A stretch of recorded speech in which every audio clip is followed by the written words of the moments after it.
അപ്പോൾ പരിപാടി തുടങ്ങുന്നു എന്നുള്ളതിൻ്റെ അടയാളമായി ഓൺ ലെയർ ഓൺ എയർ എന്ന് പറഞ്ഞ വെളിച്ചം കത്തുമ്പോൾ ഈ അനൗൺസർ ദൂരെ ഇരിക്കുന്നവർ മുട്ടിലിഴഞ്ഞ് ശബ്ദം കേൾപ്പിക്കാതെ വന്ന് മൈക്കിൻ്റെ അടുത്ത് വന്ന് അനൗൺസ്മെൻറ്റ് നടത്തിയിട്ട് അതേപോലെ ശബ്ദം ഉണ്ടാക്കാതെ മുട്ടിലിഴഞ്ഞ് തിരിച്ചു പോകും. അന്ന് ഈ റെക്കോർഡിംഗ് സമ്പ്രദായം ഇല്ല, എല്ലാം ലൈവായിട്ടായിരുന്നു. അപ്പോൾ റെക്കോർഡിംഗ് ഉണ്ടെങ്കിൽ നമുക്ക് എന്തെങ്കിലും വീഴ്ച ഉണ്ടെങ്കിൽ അത് എഡിറ്റ് ചെയ്ത് മാറ്റാം, ഇല്ലെങ്കിൽ റീ റെക്കോർഡ് ചെയ്യാം, അങ്ങനെയുള്ള സൗകര്യമുണ്ട്. പക്ഷേ ഇപ്പോൾ ലൈവ് ആയതുകൊണ്ട് എന്തെങ്കിലും ഒരു ചെറിയ വീഴ്ച അവതരണത്തിൽ പറ്റുകയാണെങ്കിൽ അത് അപ്പോൾ തന്നെ മൈക്ക് പിടിച്ചെടുത്ത് ലോകം മുഴുവൻ കൊണ്ടുപോകും. നമസ്കാരം. മലയാളികളുടെ പ്രഭാതത്തെ സ്വരമാധുര്യമാക്കുന്ന ആകാശവാണി ഇന്ന് അതിൻ്റെ 75ാം നിറവിലാണ്. 1943 തിരുവനന്തപുരത്തെ പഴയ MLA ക്വാർട്ടേഴ്സിൽ പ്രവർത്തനം ആരംഭിച്ച കാലം മുതൽക്ക് തന്നെ ആകാശവാണിയുടെ ഒരു അവിഭാജ്യ ഘടകം അദ്ദേഹമാണ് ഇന്ന് നമ്മളോടൊപ്പം അതിഥിയായി എത്തിച്ചേർന്നിരിക്കുന്നത്. വീട്ടിലും നാട്ടിലുമൊക്കെ ബാബു എന്നറിയപ്പെടുന്ന Shri Ramakrishnan Nair.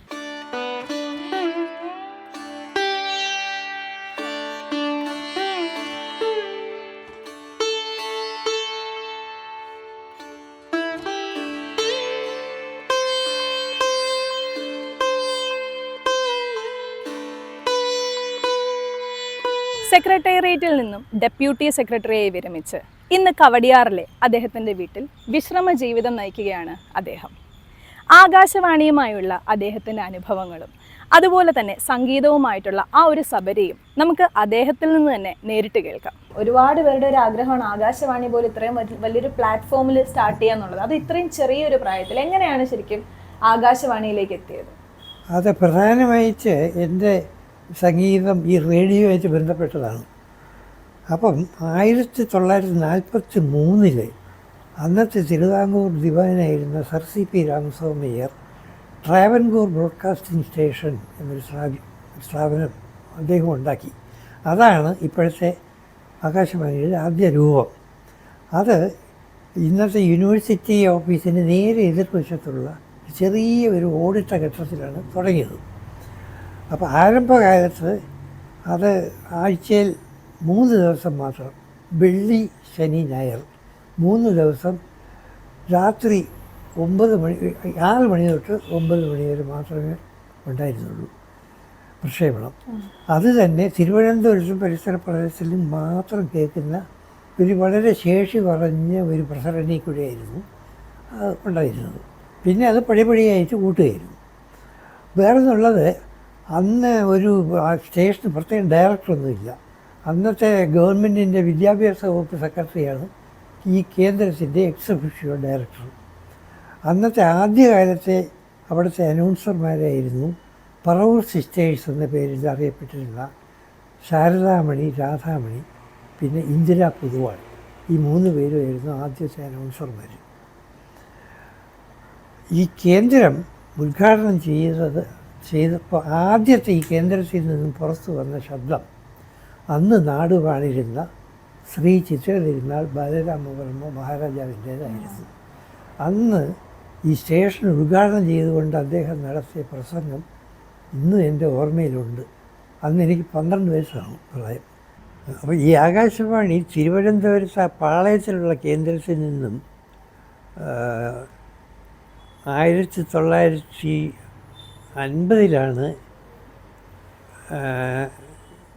All India radio അത് ഏറ്റെടുത്തത്. അതുവരെ തിരുവിതാംകൂർ ഗവൺമെൻറ്റിൻ്റെ കീഴിലുള്ള ട്രാവൻകൂർ ബ്രോഡ്കാസ്റ്റിംഗ് സ്റ്റേഷനായിരുന്നു. അപ്പോൾ അതിനു വേണ്ടിയുള്ള ജോലികൾക്കായി GPS നായർ എന്നൊരു ഉദ്യോഗസ്ഥൻ ഇവിടെ ഓഫീസർ ഓൺ സ്പെഷ്യൽ ഡ്യൂട്ടി അയച്ച് ഇവിടെ വന്നു 1949. അദ്ദേഹം ഇവിടെ വന്ന് അതിൻ്റെ പ്രാരംഭ ജോലികളെല്ലാം പൂർത്തിയാക്കി 1950 ഓൾ ഇന്ത്യ റേഡിയോ ഈ കേന്ദ്രം പൂർണ്ണമായിട്ട് ഏറ്റെടുത്തു. പക്ഷെ അതിന് ശേഷവും കുറച്ചു കാലം ഈ പാളയത്തിൽ തന്നെ അതുണ്ടായിരുന്നു. അപ്പോൾ ഈ GPS നായർ എന്ന് പറയുന്ന GP ശക്തിധരൻ നായർ, അദ്ദേഹം ഒരു തികഞ്ഞ കലാകാരനും മികച്ച ഭരണാധികാരിയും ദക്ഷിണാശാലിയുമായ ഒരു ഉദ്യോഗസ്ഥനായിരുന്നു. അദ്ദേഹം കണ്ടെടുത്ത് ഈ കേന്ദ്രത്തിൽ നിയമിച്ച അതിപ്രഗത്ഭരായ കലാകാരന്മാരായിരുന്നു PK Veeraraghavan Nair, P Gangadharan Nair, Jagathy NK ആചാരി, Cherthala R Gopalan Nair, തിരുനയിനാർകുറിച്ചി Madhavan Nair, CS Radha Devi, TP Radhamani, KG Devakiamma, ഇത്രയും പേര്. ഇവരെ ഈ മുന്തിയ ചലച്ചിത്ര താരങ്ങളെക്കാട്ടിലും അവരെ കടത്തി വെട്ടുന്ന അഭിനയ പാഠവുമായിരുന്നു ഇവർ കാഴ്ചവെച്ചിരുന്നത്. അപ്പം അന്ന് ഈ റേഡിയോ സെറ്റുകൾ വളരെ വിരളമായിരുന്നു. ഉള്ളതിന് തന്നെ ലൈസൻസ് ആവശ്യമായിരുന്നു വീട്ടിൽ വയ്ക്കാൻ. അപ്പം പൊതുജനങ്ങൾക്കുള്ള ഏക വിനോദമാർഗം സിനിമ മാത്രമാണ്. അതും മലയാള സിനിമയൊന്നും ഒന്നുമില്ല, തമിഴ് സിനിമ മാത്രമാണ് ഈ പൊതുജനങ്ങൾക്കുള്ള ഏക ആദായം. അപ്പോൾ പൊതുജനങ്ങൾക്ക് വേണ്ടി റേഡിയോ പരിപാടി കേൾക്കാൻ അന്നത്തെ കോത്ത് മൈതാനം എന്ന് അറിയപ്പെട്ടിരുന്ന ഇന്നത്തെ ചന്ദ്രശേഖരൻ നായർ സ്റ്റേഡിയത്തിലും കാഴ്ചബംഗ്ലാവിലെ ബാൻഡ് സ്റ്റാൻഡിലും ഓരോ ലൗഡ് സ്പീക്കർ വെച്ചിരുന്നു. അപ്പം എല്ലാ വൈകുന്നേരവും ഈ ജഗതി NK ആചാര്യയുടെ രചനയിൽ ഈ PK വീരരാഘവൻ നായരും ഗംഗാധരൻ നായരും സംഘവും എല്ലാം കൂടി അവതരിപ്പിച്ചിരുന്ന നാട്ടിൻപുറം എന്നൊരു പരിപാടി അതീവ രസകരമായ പരിപാടിയായിരുന്നു. അത് കേൾക്കാനായി ഈ രണ്ട് സ്ഥലത്തും നൂറുകണക്കിന് ആൾക്കാരായിരുന്നു തടിച്ചു കൂടിയിരുന്നത്. അങ്ങനെ കുറച്ച് നാൾ അവിടെ ഈ പാളയത്ത് തുറന്നതിന് ശേഷം ഈ GPS നായർ തന്നെ മുൻകൈയെടുത്ത് ഇപ്പോഴത്തെ ആസ്ഥാനമായ ഭക്തിവിലാസത്തിലോട്ട് ഈ കേന്ദ്രം മാറ്റി സ്ഥാപിക്കുകയായിരുന്നു ചെയ്തത്.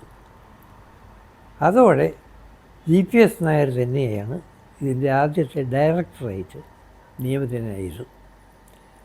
ഇതിലൊരു കൗതുകകരമായ ഒരു വസ്തുത, ഈ ഭക്തിവിലാസം ബംഗ്ലാവ് ദിവാനായിരുന്ന സർ CP രാമസ്വാമിയുടെ ഒഫീഷ്യൽ റെസിഡൻസ് ആയിരുന്നു. അദ്ദേഹത്തിൻ്റെ ഔദ്യോഗിക വസതി, അദ്ദേഹം അവിടെയാണ് താമസിച്ചിരുന്നത് ദിവാനായിരുന്നപ്പോൾ. അപ്പോൾ അതേ വസതിയിൽ തന്നെ അദ്ദേഹം സ്ഥാപിച്ച റേഡിയോ സ്റ്റേഷൻ പിന്നീട് വന്നു ചേർന്നു എന്നുള്ളത് ചരിത്രത്തിൻ്റെ ഒരു കൗതുകമായിട്ട് നമുക്ക് കാണാൻ പറ്റുള്ളൂ. എങ്ങനെയാണ് ഈ സംഗീതം എന്നുള്ളൊരു മാസ്മരിക ലോകത്തിലേക്ക് എത്തിയത്? പ്രത്യേകിച്ചും ഒരു വീണ വായനയിലേക്ക് എങ്ങനെ എത്തി? എനിക്ക് ഈ സംഗീതം കിട്ടിയത് പാരമ്പര്യമായിട്ട് അച്ഛനിൽ നിന്നാണ്. അപ്പോൾ അച്ഛൻ്റെ അച്ഛൻ മുത്തച്ഛൻ നല്ലവണ്ണം വീണ വായിക്കുമായിരുന്നു. മുത്തച്ഛൻ്റെ കയ്യിലുണ്ടായിരുന്ന വീണ ഒരു പ്രത്യേക രീതിയിൽ നിർമ്മിച്ചിട്ടുള്ളതാണ്. സാധാരണ വീണ 3 പീസ് ജോയിൻ ചെയ്തിട്ടുള്ളതാണ്. പക്ഷേ ഈ വീണ ഒറ്റ തടിയിൽ ചെയ്തിട്ടുള്ളതാണ്, ഒരു ജോയിൻറ്റും ഇല്ലാതെ. അത് മാത്രമല്ല, അതിൻ്റെ പല ഭാഗങ്ങളും പ്രധാന ഭാഗങ്ങളെല്ലാം ഐവറിയിലാണ്. പിന്നെ ഒരു പ്രത്യേകത പറയാനുള്ളത്, ഈ സ്വരങ്ങൾ വേർതിരിക്കാനായിട്ട് ഈ ചെറിയ മെറ്റൽ പീസുകൾ ഇങ്ങനെ കുറുകെ വയ്ക്കും. ഒരു 24 മെറ്റൽ പീസുകൾ അതിനകത്തുണ്ട്. അത് സ്വരങ്ങൾ വേർതിരിക്കാനുള്ളതാണ്. അതെല്ലാം ഈ വെങ്കലം എന്ന് പറയുന്ന മെറ്റലിലാണ് വയ്ക്കുന്നത്. പക്ഷേ ഈ വീണയിൽ അതെല്ലാം ഉരുക്കിലാണ്. അപ്പോൾ അതുകൊണ്ട് അതിനൊരു പ്രത്യേക നാദമാണ്. ആ ഉരുക്ക് മെട്ടെന്ന് പറയും, അത് സംഗീത ഭാഷയിൽ. ഇംഗ്ലീഷിൽ ഫ്രെറ്റ് എന്ന് പറയും. അപ്പോൾ അതെല്ലാം ഉരുക്കിലാണ് അതിൽ വെച്ചിരിക്കുന്നത്. മറ്റൊരു സവിശേഷത എന്ന് പറയുന്നത്, നമ്മൾ ഈ വീണ മടിയിൽ വയ്ക്കുമ്പോൾ ആ ഭാഗത്ത് മടിയിൽ വയ്ക്കാനുള്ള ഒരു ഭാഗം ഈ ഹാർഡ് ബോർഡിലാണ് സാധാരണ ഉണ്ടാക്കി വയ്ക്കുന്നത്. ശരിക്കും വയ്ക്കേണ്ടത് ചുരയ്ക്കാന്ന് പറയുന്ന ഒരു ഇതിലാണ് വയ്ക്കേണ്ടത്. അതാണ് അതിൻ്റെ ശാസ്ത്രം. അപ്പോൾ ഈ വീണയിൽ ചുരക്കയാണ് വെച്ചിരിക്കുന്നത്. അങ്ങനെ എല്ലാം കൊണ്ട് പിന്നെ ഒരുപാട് കൊത്തുപണികളുണ്ട് ഇതിനകത്ത്. വളരെ ഭംഗിയായിട്ടുള്ള കൊത്തുപണികളുണ്ട്. അങ്ങനെ വളരെ സവിശേഷമായിട്ടുള്ളൊരു വീണയാണ് മുത്തച്ഛൻ ഉപയോഗിച്ചിട്ടുണ്ട്. അതാണ് ഞാനിപ്പോഴും ഉപയോഗിക്കുന്നത്. പക്ഷേ അതിനുള്ള ഒരു കുഴപ്പമെന്ന് പറഞ്ഞാൽ അത് വായിക്കാൻ വലിയ പാടാണ്, വലിയ വിഷമമാണ് അത് വായിക്കാൻ. അത് മാത്രമല്ല നല്ല വെയിറ്റുമുണ്ട്, ഒറ്റ തടിയിൽ ചെയ്തതായതുകൊണ്ട് നല്ല ഭാരമുണ്ട്. അത് വായിക്കാനും വലിയ പാടാണ്. ഇപ്പോഴത്തെ വീണ പോലെ ലൈറ്റ് വെയിറ്റ് അല്ല, വായിക്കാൻ എളുപ്പമല്ല അത്ര. ഈ വീണ നിർമ്മിച്ചിരിക്കുന്നത് പണ്ട് തിരുവിതാംകൂറിലെ ഒരു പ്രസിദ്ധനായ ഒരു ആശാരി ഉണ്ടായിരുന്നു. അദ്ദേഹത്തിൻ്റെ പേര് പൊടിയാടി എന്നാണ്. വളരെ പ്രസിദ്ധനായ ഒരു ആശാരി. തെക്കേ ഇന്ത്യ മുഴുവനും അദ്ദേഹത്തിന് നല്ല പേരായിരുന്നു. അതായത് പഴയ ഈ പെരുന്തച്ഛൻ്റെ ഒരു അവതാരമാണ് എന്ന് വരെ അദ്ദേഹത്തിനെ പറ്റി പറഞ്ഞു കേട്ടിട്ടുണ്ടായിരുന്നു. അപ്പോൾ ആ പൊടിയാടി മൂത്താശാരിയാണ് ഈ വിശേഷപ്പെട്ട വീണ മുത്തച്ഛന് വേണ്ടി ചെയ്തത്. അച്ഛൻ വീണയും ഹാർമോണിയവും വായിക്കുമായിരുന്നു. മുത്തച്ഛനാണെങ്കിൽ പഴയ തിരുവിതാംകൂറിലെ ദിവാൻ പേഷ്കാറായിരുന്നു. അച്ഛൻ ഡെപ്യൂട്ടി കളക്ടറായിരുന്നു. ഞാൻ ഗവൺമെൻറ് ഡെപ്യൂട്ടി സെക്രട്ടറി ആയിരുന്നു. അങ്ങനെ ഞങ്ങൾ 3 പേര് സർക്കാർ ഉദ്യോഗസ്ഥന്മാരായതുകൊണ്ട് ഞങ്ങൾക്ക് ശാസ്ത്രീയമായിട്ട് സംഗീതം പഠിക്കാൻ ഉള്ള സാഹചര്യമൊന്നുമില്ല. പക്ഷേ ഞങ്ങൾക്ക് സംഗീതം ഞങ്ങളുടെ ഉള്ളിൽ ജന്മസിദ്ധമായിട്ട് തന്നെ ഉണ്ടായിരുന്നു. അത് എന്താണെന്ന് നമുക്ക് വിശദീകരിക്കാൻ ഒക്കില്ല. അത് ദൈവികമായ ഒരു വരദാനമെന്നോ ഒരു ക്രിയേറ്റീവ് ടാലൻ്റെന്നോ സർഗവൈഭവമെന്നോ എന്ത് വേണമെങ്കിലും പറയാം. അത് സ്പോണ്ടേനിയസ് ആയിട്ട് നമ്മുടെ ഉള്ളിൽ നിന്നും വരുന്നതാണ്. അത് നമുക്ക് എക്സ്പ്ലെയിൻ ചെയ്യാൻ പറ്റുന്ന കാര്യമല്ല. അത് ഞങ്ങൾക്ക് 3 പേർക്കും ധാരാളമായിട്ടുണ്ടായിരുന്നു. പിന്നെ കേൾവിജ്ഞാനെന്ന് പറയും. അത് പലരുടെയും ഈ പെർഫോമൻസ് കച്ചേരികൾ, വോക്കലും ഇൻസ്ട്രുമെൻറ്റും പലരുടെയും കേട്ട് ഉള്ള ആ ഒരു നോളജ്, ഇത് രണ്ടുമാണ് ഞങ്ങളുടെ 3 പേരുടെയും മുതൽക്കൂട്ട്. 14 വയസ്സായപ്പോഴേ ആണ് ഈ ക്ലാസിക്കൽ മ്യൂസിക് വായിക്കാൻ തുടങ്ങിയത്. അതും ആരും പഠിപ്പിച്ചിട്ടല്ല, ഈ പറഞ്ഞ പോലെ സർഗവാസന കൊണ്ട് അങ്ങനെ വരുന്നതാണ്. എങ്ങനെയോ വന്നു, അതെനിക്ക് എക്സ്പ്ലെയിൻ ചെയ്യാൻ ഒക്കില്ല. അത് ശരിക്കും ഒരു അതങ്ങനെ വന്നതാണ്, ഒരു സ്പോണ്ടേനിയസ് ആയിട്ട് വരുന്നതാണ്. അത് നമുക്ക് എക്സ്പ്ലെയിൻ ചെയ്യാൻ ഒക്കുന്ന കാര്യമല്ല. അപ്പോൾ 14-ാമത്തെ വയസ്സിലാണ് ഞാൻ അന്നത്തെ ഈ ട്രാവൻകൂർ ബ്രോഡ്കാസ്റ്റിംഗ് സ്റ്റേഷൻ. പക്ഷെ അന്ന് പ്രായപൂർത്തിയാകാത്തത് കൊണ്ട് എനിക്ക് ഇൻഡിപെൻഡൻറ്റ് പ്രോഗ്രാം ഒരു തരില്ല, പിന്നെ പേരും അനൗൺസ് ചെയ്യില്ല. അപ്പോൾ ഓർക്കസ്ട്രയിലായിരുന്നു എനിക്ക് പ്രവേശനം. അപ്പോൾ അന്ന് ഉച്ചയ്ക്ക് എല്ലാ ദിവസവും ഒരു 15 മിനിറ്റ് 1 മണി തൊട്ട് 1:15 വരെ ഒരു വൃന്ദവാദ്യം എന്ന് പറഞ്ഞൊരു പരിപാടി, അതിലാണ് എന്നെ ഉൾപ്പെടുത്തിയിരുന്നത്. അപ്പോൾ അത് ഒരു മാസത്തിൽ 4 ഞായറാഴ്ച, ഒരു ഞായറാഴ്ച 10 രൂപയാണ് അന്നത്തെ പ്രതിഫലം. അങ്ങനെ 4 ഞായറാഴ്ചയിലായിട്ട് 40 രൂപ കിട്ടും. പക്ഷെ അന്നത്തെ 40 രൂപ എന്ന് പറയുന്നത് ഇന്നത്തെ 4000 രൂപയാണ്. ഒരു ചെറിയ ഉദാഹരണം പറയുകയാണെങ്കിൽ, ഇന്ന് 900, 1000, 1600 രൂപയ്ക്ക് വാങ്ങിക്കുന്ന ഷൂ അന്ന് 5 രൂപയ്ക്ക് കിട്ടും. ഇതിനെക്കാട്ടിലും ബെറ്റർ ക്വാളിറ്റി. അങ്ങനെയായിരുന്നു അന്നത്തെ ജീവിത നിലവാരം. അപ്പം നമ്മൾ എത്ര ബാർബാഡായിട്ട് ജീവിച്ചാലും അവസാനം 10 രൂപയെങ്കിലും മിച്ചം വരും. അങ്ങനത്തെ കാലമായിരുന്നു. അപ്പോൾ അങ്ങനെയായിരുന്നു എനിക്ക് റേഡിയോയിലുമായിട്ടുള്ള ആദ്യത്തെ തുടക്കം. പഴയ കാലത്തെ ഒരു പ്രക്ഷേപണ രീതി എങ്ങനെയായിരുന്നു? പ്രക്ഷേപണ രീതി ആദ്യകാലത്ത് വളരെ വിഷമം പിടിച്ച ഒരു ടെക്നിക്കൽ സ്റ്റാഫിന് മാത്രമല്ല, കലാകാരന്മാർക്കും, പ്രത്യേകിച്ച് നമ്മളുടെ പാളയത്തിലുള്ള ആരംഭകാലത്ത് അന്ന് ഈ ടെക്നോളജിയൊന്നും ഇത്ര വലിയ വികസിച്ചിട്ടില്ല. അതുകൊണ്ട് പ്രക്ഷേപണം വളരെ ക്ലേശമായിരുന്നു. അത് ഏറ്റവും പ്രധാനം, അന്ന് ഈ റെക്കോർഡിംഗ് സമ്പ്രദായം ഇല്ല, എല്ലാം ലൈവായിട്ടായിരുന്നു. അപ്പോൾ റെക്കോർഡിംഗ് ഉണ്ടെങ്കിൽ നമുക്ക് എന്തെങ്കിലും വീഴ്ച ഉണ്ടെങ്കിൽ അത് എഡിറ്റ് ചെയ്ത് മാറ്റാം, ഇല്ലെങ്കിൽ റീ റെക്കോർഡ് ചെയ്യാം, അങ്ങനെയുള്ള സൗകര്യമുണ്ട്. പക്ഷേ ഇപ്പോൾ ലൈവ് ആയതുകൊണ്ട് എന്തെങ്കിലും ഒരു ചെറിയ വീഴ്ച അവതരണത്തിൽ പറ്റുകയാണെങ്കിൽ അത് അപ്പോൾ തന്നെ മൈക്ക് പിടിച്ചെടുത്ത് ലോകം മുഴുവൻ കൊണ്ടുപോകും.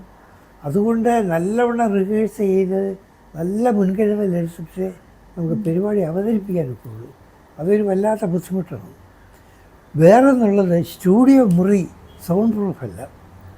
അപ്പോൾ പുറത്തിരിക്കുന്ന ഒരാളിന് അകത്തെല്ലാം കേൾക്കാൻ പറ്റും. പിന്നെ ഏറ്റവും ഗുരുതരമായ പ്രശ്നം, ഈ സ്റ്റുഡിയോ മുറി AC അല്ല. അപ്പോൾ അന്ന് ഈ അനൗൺസേഴ്സിന് പ്രത്യേക ക്യാബിനൊന്നുമില്ല. ആർട്ടിസ്റ്റിൻ്റെ കൂടെ സ്റ്റുഡിയോ മുറിക്കകത്ത് തന്നെയാണ് അവരുടെ ഇരിപ്പ്. അവരൊരു മൂലയിലിരിക്കും. ഈ എല്ലാവർക്കും കൂടി, ഈ അനൗൺസർക്കും ഈ മെയിൻ ആർട്ടിസ്റ്റിനും പക്കമേളക്കാർക്കും എല്ലാം കൂടി ഒറ്റ മൈക്കേ ഉള്ളൂ. അപ്പോൾ പരിപാടി തുടങ്ങുന്നു എന്നുള്ളതിൻ്റെ അടയാളമായി ഓൺ എയർ എന്ന് പറഞ്ഞ വെളിച്ചം കത്തുമ്പോൾ ഈ അനൗൺസർ ദൂരെ ഇരിക്കുന്നവർ മുട്ടിലിഴഞ്ഞ് ശബ്ദം കേൾപ്പിക്കാതെ വന്ന് മൈക്കിൻ്റെ അടുത്ത് വന്ന് അനൗൺസ്മെൻറ്റ് നടത്തിയിട്ട് അതേപോലെ ശബ്ദം ഉണ്ടാക്കാതെ മുട്ടിലിഴഞ്ഞ് തിരിച്ചു പോകും. അങ്ങനെയാണ് അവർ ചെയ്തുകൊണ്ടിരിക്കുന്നത്. പിന്നെ നമ്മൾ എല്ലാം കൂടി 5-6 പേര് കാണും ആ സ്റ്റുഡിയോ. ഈ കെട്ടിയടച്ച മുറിയിൽ ഇത്രയും ആൾക്കാർ ഒരു മണിക്കൂറൊക്കെ ഇരിക്കുക എന്ന് പറഞ്ഞു കഴിഞ്ഞാൽ വലിയ ദുസ്സഹമാണ്. അപ്പം മറ്റുള്ളവർക്കെല്ലാം അവരുടെ കൈയൊക്കെ ഫ്രീ ആയതുകൊണ്ട് ഈ വേർക്കുമ്പോൾ അവർക്ക് തൂവാലൊക്കെ ഇട്ട് തുണി തുടയ്ക്കാൻ പറ്റും. ഈ വീണ വായിച്ചുകൊണ്ടിരിക്കുന്ന എൻ്റെ കാര്യം വലിയ ദയനീയമാണ്. കാരണം ഈ നെറ്റിയിൽ നിന്നും വേർപ്പിങ്ങനെ കവിളിക്കൂടി ഒഴുകി ദേഹത്തും വീണയുടെ പുറത്തൊക്കെ വീണുകൊണ്ടിരിക്കുമ്പോൾ നമുക്ക് ഒന്നും ചെയ്യാൻ ഒക്കില്ല, കൈയെടുക്കാൻ ഒക്കില്ലല്ലോ വീണയെന്ന്. അങ്ങനെ വേർത്തൊലിച്ചാണ് പരിപാടി അവതരിപ്പിക്കുന്നത്. ഒരിക്കൽ എൻ്റെ ഈ ദുരവസ്ഥ കണ്ടിട്ട് അന്നത്തെ അനൗൺസറായിരുന്ന ഇന്ദിര പുതോള് ശബ്ദമുണ്ടാക്കാതെ ആ സ്റ്റുഡിയോയുടെ വാതിൽ തുറന്ന് വെളിയിൽ പോയി ഒരു വിശറിയുമായിട്ട് മടങ്ങി വന്ന് എൻ്റെ അടുത്തിരുന്ന് മെല്ലെ വീശി തന്നു. അതെനിക്ക് നല്ല ഓർമ്മയുണ്ട്. അന്ന് എനിക്ക് 19 വയസ്സായിട്ടേ ഉള്ളൂ.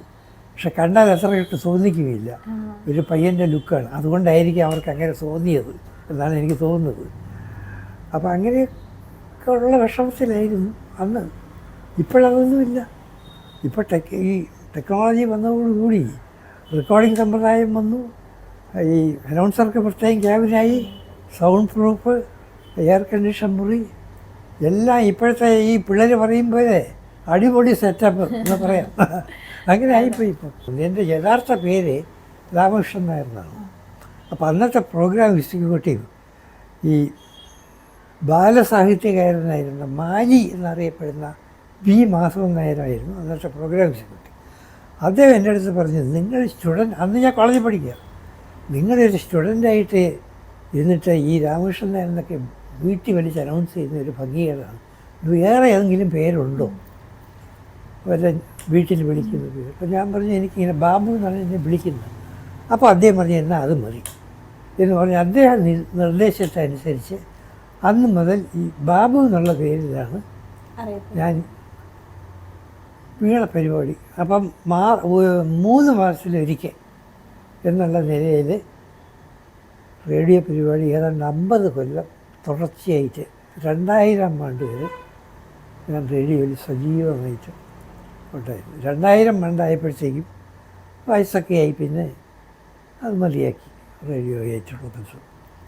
പക്ഷെ ആ കാലത്ത് വളരെ പ്രതിഭാശാലികളായിരുന്നു കുറേ സ്റ്റേഷനിലെ ആർട്ടിസ്റ്റുകളും സ്റ്റേഷനുമായിട്ട് ബന്ധപ്പെട്ടവരുമായിട്ടുള്ള മഹാരഥന്മാരുടെ ഒരു കാലമായിരുന്നു. ആകാശവാണിയുടെ സുവർണ കാലമായിരുന്നു അത്.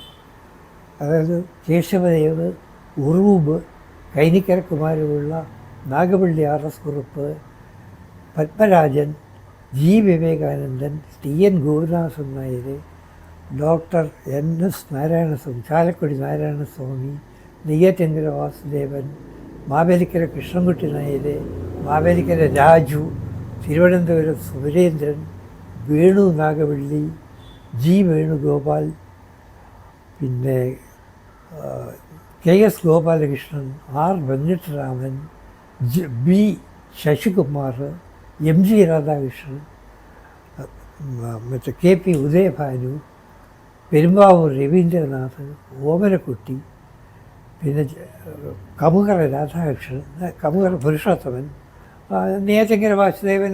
പലപ്പോഴും തമ്പൂരി ശ്രുതി ഇട്ട് തരുന്നത് വാസുദേവനായിരുന്നു. വാസുദേവൻ വലിയ പ്രഗത്ഭനായ കർണാട്ടിക് മ്യൂസീഷ്യനാണ്, കേരളത്തിലെ ഒന്നാം കിള മ്യൂസീഷ്യനാണ്. പക്ഷേ അദ്ദേഹം എൻ്റെ വീണവേന വലിയ ഇഷ്ടമാണ്. അദ്ദേഹത്തിന് നിർബന്ധമായിരുന്നു. അവിടെ തമ്പൂരി ആർട്ടിസ്റ്റ് വേറെ ഉണ്ട്, പക്ഷേ ഇദ്ദേഹത്തിന് നിർബന്ധം എൻ്റെ വീണയ്ക്ക് ഇദ്ദേഹം തന്നെ തമ്പൂരി ശ്രുതിയാണോ അദ്ദേഹം തന്നെയാണ് ഇട്ടുള്ളത്. അതെനിക്കൊരു വലിയ അംഗീകാരമായിരുന്നു. 2 പ്രധാനപ്പെട്ട പേര് വിട്ടുപോയി. ഒന്ന് യേശുദാസും മറ്റേ ചിത്രയുമാണ്. അവരെ കൂട്ടത്തിൽ വിട്ടുപോയതാണ്. അവരും ആകാശവാണിയായിട്ട് നല്ല ബന്ധത്തിലായിരുന്നു. ചിത്ര കുട്ടിക്കാലം തൊട്ട് അവിടെ വന്ന് ലളിതഗാനങ്ങളൊക്കെ പാടുന്ന കുട്ടിയായിരുന്നു. MG രാധാകൃഷ്ണൻ. ചിത്ര എന്നെ പറഞ്ഞിട്ടുണ്ട്, MG രാധാകൃഷ്ണൻ ഇങ്ങനെ എടുത്തുകൊണ്ടാണ് ആകാശവാണി കൊണ്ടുവന്ന് പാട്ട് പഠിപ്പിച്ചത് എന്നൊക്കെ പറഞ്ഞിട്ടുണ്ട്. പിന്നെ ചലച്ചിത്ര താരങ്ങൾ ഈ പ്രേംനസീർ, സത്യൻ, അടൂർ ബാസി, ഷീല, മിസ് കുമാരി, ഇങ്ങനെ പ്രഗത്ഭന്മാരുടെ ഒരു നീണ്ട ഒരു നിരയായിരുന്നു ആ കാലത്ത്. അപ്പോൾ അവരുമായിട്ട് ആ കാലത്ത് അവരുമായിട്ട് ഒക്കെ ബന്ധപ്പെട്ട് എനിക്ക് അവിടെ എനിക്കൊരു പങ്ക് അവിടെ നിർവഹിക്കാൻ കഴിഞ്ഞതിൽ എൻ്റെ ഒരു ഭാഗ്യമായിട്ടാണ് ഞാൻ കരുതുന്നത്. ആ കാലം അത്ര ഒരു സുവർണ കാലമായിരുന്നു. അതിൽ പലരും ഇപ്പോൾ ജീവിച്ചിരിപ്പില്ല, പക്ഷെ അവരെയൊക്കെ ഞാനിപ്പോൾ ഓർക്കുകയാണ്. ശ്രീ പ്രേംനസീർ ഉൾപ്പെടെ ഒരുപാട് ചലച്ചിത്ര താരങ്ങളെ കുറിച്ച് ഇപ്പം സംസാരിച്ചിട്ടുണ്ടായിരുന്നു. അപ്പൊ അവരൊക്കെ എങ്ങനെയാണ് ആകാശവാണിയുമായിട്ട് അവരുടെ ഒരു ബന്ധം? അത് പണ്ട് എല്ലാ കൊല്ലവും നാടകം, ഒരാഴ്ചത്തെ നാടകവാരം എന്ന് പറഞ്ഞ് ആഘോഷിക്കുമായിരുന്നു. 7 ദിവസത്തെ നാടകോത്സവം. അത് ഈ തിരുവനന്തപുരം കേന്ദ്രവും കോഴിക്കോട് ആകാശവാണിയായിട്ട് മത്സരിച്ചാണ് നടത്തുന്നത്. 1-2 ദിവസങ്ങളിൽ ഈ തിരുവനന്തപുരവും കോഴിക്കോടുമായിട്ട്. അതിൽ അവസാനത്തെ ദിവസം എല്ലാ കൊല്ലവും ഈ ചലച്ചിത്ര താരങ്ങളാണ് നാടകത്തിൽ അഭിനയിക്കുന്നത്. അങ്ങനെയാണ് ഈ ചലച്ചിത്ര താരങ്ങളായ പ്രേംനസീറും സത്യനും കൂട്ടരുമൊക്കെ ആകാശവാണിയിൽ വരുന്നത്. എല്ലാ കൊല്ലവും അവർ വന്ന് അഭിനയിക്കും അവസാനത്തെ ദിവസം. TN ഗോപിനാഥൻ നായർ എന്നുള്ള പ്രസിദ്ധനായ നാടകകൃത്സാണതിൻ്റെ പ്രയോക്താവ്. അങ്ങനെ കുറേ നാളത് എല്ലാ കൊല്ലവും നടന്നുകൊണ്ടിരുന്നു. റിട്ടയർമെന്റിന് ശേഷം വീണയുമായിട്ടുള്ള ഒരു ബന്ധം എങ്ങനെയാണ്? ഇപ്പോഴും വീണയൊക്കെ വായിക്കാറുണ്ടോ? ഇല്ല, ഇപ്പോഴേ ഞാൻ വീണ വായിക്കാറില്ല. ഒരു 5-6 കൊല്ലത്തിന് മുമ്പ് വരെ വായിച്ചുകൊണ്ടിരുന്നു. ഇപ്പോഴും പ്രായമായതുകൊണ്ട് കൈവിരലൊക്കെ വളരെ സോഫ്റ്റായിപ്പോയി. അപ്പം വീണ വായിക്കാൻ വലിയ ബുദ്ധിമുട്ടാണ്. കൈയൊന്നും ഓടില്ല പഴയ പോലെ. അതുകൊണ്ട് ഇപ്പോൾ 5-6 കൊല്ലമായിട്ട് ഞാൻ വീണ വായിക്കാറില്ല. പക്ഷേ സംഗീതം കേൾക്കുക എന്നുള്ളതാണ് ഇപ്പോഴത്തെ എൻ്റെ പ്രധാനപ്പെട്ട ഒരു ഹോബി. അതിന് പുറമെ എനിക്ക് കുട്ടിക്കാലം തൊട്ടേ വായനാശീലം നല്ലതുപോലെ ഉണ്ട്. നല്ല ഒരു കളക്ഷൻ ഓഫ് ബുക്സ് മലയാളത്തിലും ഇംഗ്ലീഷിലും എന്തെങ്കിലും ഉണ്ട്. അത് മുഴുവൻ വായിക്കുക എന്നുള്ളതാണ്. വായനാശീലം എനിക്ക് അതൊരു ക്രേസാണ്. പിന്നെ ഈ വായനാശീലം എനിക്ക് മുത്തച്ഛനിൽ നിന്നും കിട്ടിയതാണ്. ഈ മുത്തച്ഛൻ മ്യൂസിക് കമ്പോസറായിരുന്നു എന്ന് പറഞ്ഞല്ലോ. അതിന് പുറമെ അദ്ദേഹം ഒരു സ്കോളർ കൂടിയായിരുന്നു. ഇംഗ്ലീഷിന് നല്ലവണ്ണം പ്രസംഗിക്കും. അത് എക്സ്റ്റംപോറല്ല, പ്രിപ്പയർഡ് സ്പീച്ചുകളാണ്. അത് നല്ല ബൊംബാസ്റ്റിക് സ്റ്റൈലിലാണ്, ഓക്സ്ഫോർഡ് സ്റ്റൈലിലാണ് അദ്ദേഹത്തിൻ്റെ പ്രസംഗങ്ങളെല്ലാം. അത് എൻ്റെ അച്ഛൻ അതെല്ലാം ഒരു ബുക്കിൽ പകർത്തി വച്ചിട്ടുണ്ടായിരുന്നു. ഞാൻ അതെല്ലാം എടുത്ത് വായിക്കുമായിരുന്നു. അതിലെ പല വാക്കുകളും അതിൻ്റെ അർത്ഥം അറിയണമെങ്കിൽ ഡിക്ഷണറി നോക്കണം. അത്രയ്ക്ക് മെക്കോളിയൻ സ്റ്റൈൽ, അതിമനോഹരമായ ഇംഗ്ലീഷ്. അങ്ങനെയാണ് അദ്ദേഹം എഴുതിക്കൊണ്ടിരുന്നത്. അപ്പം ഈ ഉദ്യോഗം, വലിയ നിലയിലുള്ള ഉദ്യോഗം, മ്യൂസിക് കമ്പോസർ, സ്പീക്കർ, സ്കോളർ, ഇങ്ങനെ എല്ലാ വിധത്തിലും അദ്ദേഹം വളരെ ഉന്നതനായൊരു മനുഷ്യനായിരുന്നു. അപ്പോൾ അദ്ദേഹത്തിൽ നിന്നാണ് എനിക്ക് ഈ വായനാശീലം കിട്ടിയത്. അച്ഛനെ അങ്ങനെ വലിയ വായനയൊന്നുമില്ല, മുത്തച്ഛനിൽ നിന്നും എനിക്ക് ആ വായനാശീലം കിട്ടി. റിട്ടയർമെൻറ്റിൻ്റെ ആ ഒരു ലോൺലിനെസ് എനിക്ക് അനുഭവപ്പെടേണ്ടി വന്നിട്ടില്ല. ശരിക്കിപ്പോൾ 92 വയസ്സായി എനിക്ക്. ഇപ്പോഴും കാര്യമായ ആരോഗ്യ പ്രശ്നങ്ങളൊന്നുമില്ല. കുടുംബത്തിനെ കുറിച്ചൊക്കെ ഒന്ന് പറയാമോ? ഞാൻ ഈ കൂട്ടുകുടുംബത്തിലാണ് വളർന്നത്. അത് എപ്പോഴും 10-20 പേര് കാണും വീട്ടിൽ. ഈ പുരുഷന്മാരും സ്ത്രീകളും കുട്ടികളും എല്ലാമായിട്ട് എപ്പോഴും ആൾക്കാർ കാണും, 10-20 പേര് കാണും. പക്ഷെ അന്നത്തെ സാഹചര്യത്തിൽ അതിനുള്ള എല്ലാ ഇതുമുണ്ട്, ജോലിക്കാരും ഇഷ്ടംപോലൊക്കെ ഉണ്ട്. അതായിരുന്നു അന്നത്തെ നിലവാരം. അപ്പോൾ ആ ഒരു കുടുംബത്തിലാണ് ഞാൻ വളർന്നത്. അതുകൊണ്ട് അതിൻ്റെ ഒരു പ്രയോജനം എനിക്ക് കിട്ടിയിട്ടുണ്ട്. അതെന്തെന്ന് വെച്ചാൽ ഈ ഷെയർ ആൻഡ് കെയർ എന്നുള്ളതാണ് കൂട്ടുകുടുംബത്തിൻ്റെ ഒരു വലിയ ഒരു ഗുണം. എല്ലാവരും കിട്ടിക്കഴിഞ്ഞാൽ ഷെയർ ചെയ്യുക എന്നുള്ള, ആർക്കും ഒരു സെൽഫിഷായിട്ട് ഒരു ചിന്ത ആർക്കും വരില്ല. ഇപ്പോഴത്തെ അങ്ങനെയല്ല. ഇപ്പോൾ എല്ലാവരും സെൽഫ് സെൻറ്റേർഡാണ്. ഷെയർ ചെയ്യാമെന്നൊരു മെൻറ്റാലിറ്റി പലരും കാണാനില്ല. ഏറ്റവും അടുത്ത സഹോദരന്മാരാണെങ്കിൽ പോലും അവർ ഷെയർ ചെയ്യില്ല. ഇത് എനിക്ക് വേണം, മറ്റുള്ള ആൾക്ക് കൊടുക്കാൻ പാടില്ല. ആ ഒരു ട്രെൻഡാണ് ഇപ്പോഴും. ഞങ്ങളുടെ കാലത്ത് അങ്ങനെ ഒരു കരിമേ ഇല്ല. ഞങ്ങളെല്ലാവരും ഒരു പരാതിയുമില്ല. അതേസമയം ഭയങ്കര ബഹളമാണ്, നല്ല രസമാണ് അന്നത്തെ ജീവിതം. പിന്നെ ഒരു കാര്യമേ ഉള്ളൂ, നമുക്ക് വ്യക്തിപരമായിട്ട് ഒരു സ്വാതന്ത്ര്യവും കിട്ടില്ല. നമ്മളെ വ്യക്തിപരമായിട്ടുള്ള എന്തെങ്കിലും ഇപ്പം ഒരു 11 മണിക്ക് ഒരു കാപ്പി കുടിക്കണം, ഒരു ചായ കുടിക്കണമെന്ന് വെച്ചാൽ കിട്ടില്ല. ആ ഒറ്റ ഒരു പരിപാടിയിൽ നമ്മളെല്ലാം യോജിച്ച് പോകണം. അതിന് നമുക്ക് ആർക്കും പരാതിയില്ല. അങ്ങനെ യോജിച്ച് പോകും. ഇത്ര മണിക്ക് കൃത്യസമയത്ത് ബ്രേക്ക്ഫാസ്റ്റ്, കൃത്യസമയത്ത് ലഞ്ച്, അങ്ങനെ പോകും. അതിൻ്റെ ഇടയ്ക്കൊന്നും ഇല്ല, നമുക്കതിലൊന്നും പരാതിയില്ല. അതെല്ലാം ഞങ്ങൾ ആസ്വദിച്ചാണ് കഴിയുന്നത്. പിന്നെ കുട്ടികളാണെങ്കിൽ എല്ലാവരും കൂടി വൈകുന്നേരം ആകുമ്പോൾ എല്ലാം മേളമാണ്. പിന്നെ സന്ധ്യയ്ക്ക് നാമജപം, അതൊക്കെ വളരെ പ്രധാനമാണ്. വീട്ടിലുള്ള നമ്മുടെ അപ്പൂപ്പൻ സ്ഥാനത്തുള്ളവർ നിർബന്ധമായിട്ട് പറയുന്നതാണ് ഇതൊക്കെ. വൈകുന്നേരം കുട്ടികൾ വീട്ടിലിരിക്കാൻ പാടില്ല, വെളിയിലിറങ്ങി കളിച്ചോണം. സന്ധ്യയാകുമ്പോൾ കളി മതിയാക്കി കൈയും കാലും മുഖമൊക്കെ കഴുകി പൂജമുറി കയറിക്കോണം, നാമം ജപിക്കണം. അത് പതുക്കെയൊന്നും പോലെ ഉച്ചത്തിൽ നാമം ജപിക്കണം. അത് കേൾക്കാൻ മുത്തച്ഛനും വന്ന് അവിടെ ഇരിക്കും, ശരിക്കും നാമം ജപിക്കുന്നുണ്ടോ എന്നറിയാം. അങ്ങനെയൊക്കെയുള്ള ജീവിതം, അതിൻ്റെയൊക്കെ ഐശ്വര്യം വീട്ടിൽ എപ്പോഴും ഉണ്ട്. ഇത്രയും ആൾക്കാരും ഒക്കെ ഉണ്ടെങ്കിലും ഒരു ദാരിദ്ര്യമോ അന്നത്തെ ജീവിത നിലവാരവും അങ്ങനെ തന്നെയായിരുന്നു. എങ്കിലും നല്ല ഒരു സ്വച്ഛമായ ജീവിതമായിരുന്നു. ഒരു ടെൻഷനോ ഒന്നും ഇല്ലാത്ത ഒരു ജീവിതം ആയിരുന്നു അന്ന്. ആകാശവാണി തിരുവനന്തപുരം നിലയം ഇന്ന് 75ൻ്റെ നിറവിലാണ്. ആകാശവാണിയുടെ ആ ഒരു വളർച്ചയോടൊപ്പം വളർന്നു വന്നിരുന്ന ആ ഒരു കലാകാരനാണ് ശ്രീ രാമകൃഷ്ണൻ സാറ്. അദ്ദേഹത്തിൻ്റെ 92-ാം വയസ്സിൽ ഇത്രയും ചുറുചുറുക്കോടെ ഇത്രയും എല്ലാം മെമ്മറൈസ് ചെയ്ത് ഈ കണ്ടുകൊണ്ടിരിക്കുന്ന ഒരുപാട് പേർക്കും വളരെയധികം ഇൻസ്പിറേഷണലായിട്ട് ഒരുപാട് അറിവുകൾ നമുക്ക് പകർന്നു തന്നു. സോ അദ്ദേഹത്തിൻ്റെ ഈ ഒരു വിലപ്പെട്ട സമയത്തിന് നമുക്ക് ആദ്യം തന്നെ നന്ദി അറിയിക്കാം. ഇനിയും ഒരുപാട് നാൾ വളരെ സന്തോഷത്തിലും സമാധാനത്തിലും സർവ്വ ഐശ്വര്യങ്ങളിലും ജീവിക്കാൻ സാധിക്കട്ടെ. നന്ദി, നമസ്കാരം.